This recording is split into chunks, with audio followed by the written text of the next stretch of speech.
ষড়যন্ত্রের প্রতিবাদে গণমানুষের সংগঠন বাংলাদেশ খেলাফত মজলিসের কোন কর্মী বেঁচে থাকতে ভারতের মুসলমানদের 1 ইঞ্চি জায়গা দখল করার স্বপ্ন বাস্তবায়ন করতে দেওয়া হবে না। সংগ্রামী বিক্ষুব্ধ জনতা, আমরা অত্যন্ত পরাক্রান্ত হৃদয় নিয়ে আজকে বাংলাদেশের রাজধানী ঢাকার বাইতুল মুকাররমে গণ মিছিল পূর্ব সমাবেশে আমরা মিলিত হয়েছি। আমরা ভারত সরকারকে হুঁশিয়ার করে বলে দিতে চাই, ভারত মুসলমানদের বিরুদ্ধে অবস্থান নিয়ে ভারত তার অবস্থানকে নড়ে পড়ে করে ফেলেছে। ভারত টুকরো টুকরো হয়ে যাবে ইনশাআল্লাহ। এ পর্যায়ে আজকের এই সমাবেশে কোরআন তেলাওয়াত করবেন বিশিষ্ট আলেম মাওলানা আফসার মাহমুদ। السلام عليكم ورحمة الله وبركاته. أعوذ بالله من الشيطان الرجيم. بسم الله الرحمن الرحيم.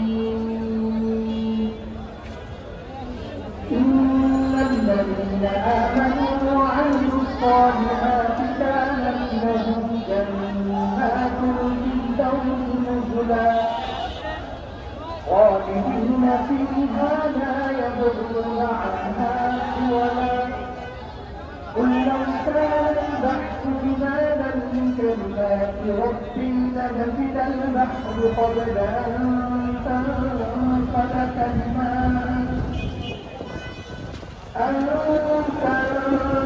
كلمات ربي ولو جئنا بمثله مددا.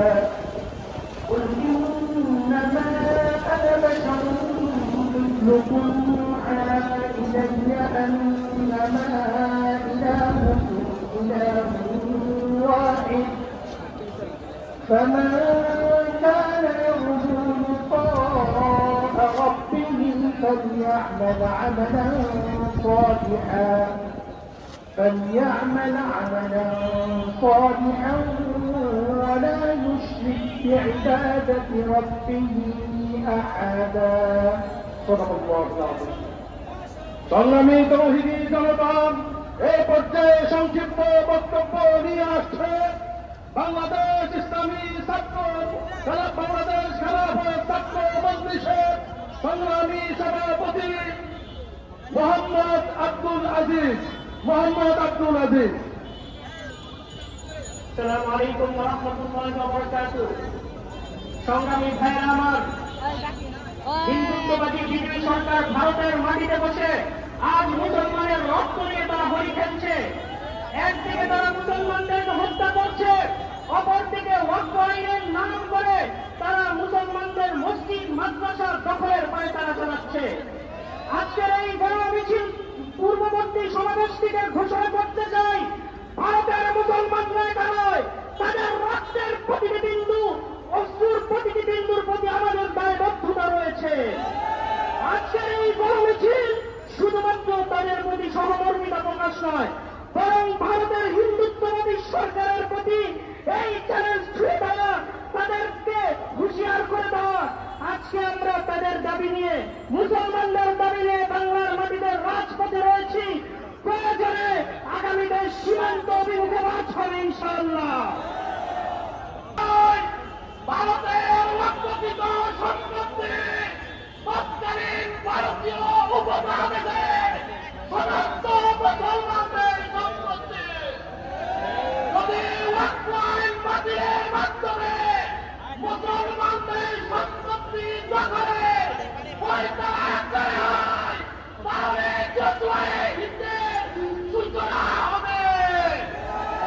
সংগ্রামী জনতা, আমরা স্পষ্ট বলতে চাই, ভারত এবং ইসরায়েল মুদ্রার একই ব্যবস্থা মজলিস ঢাকা মহানগর উত্তরের সংগ্রামী সভাপতি মাওলানা আনোয়ার হোসেন রাজি।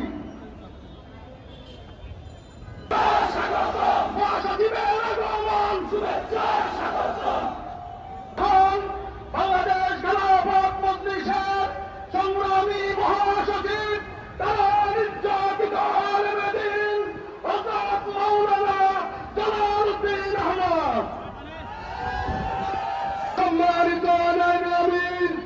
বাংলাদেশের মুসলমানরা থাকবে।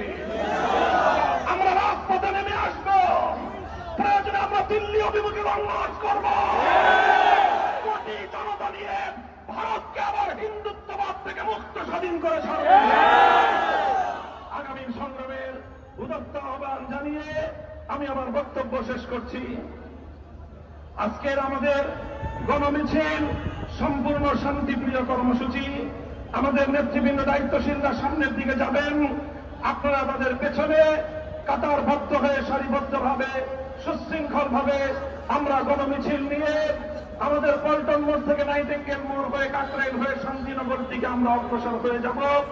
সেক্ষেত্রে আপনারা সুশৃঙ্খলভাবে এই গণমিছিলের অংশগ্রহণ করবেন। নাসরুম মিনাল্লাহি ওয়া ফাতহুন করিম। ব্যানার নিয়ে আগাবেন না, সামনে ব্যানার আছে আমির মজলিস সহ বৃন্দকে এবং যুগ্ম মহাসচিব বৃন্দকে আপনারা ছাত্র মজলিস এবং ঢাকা মহানগর নিরাপত্তা দিবে। এরপরে আমরা সকলে নিরাপত্তার দায়িত্ব পালন করবেন ইনশাআল্লাহ।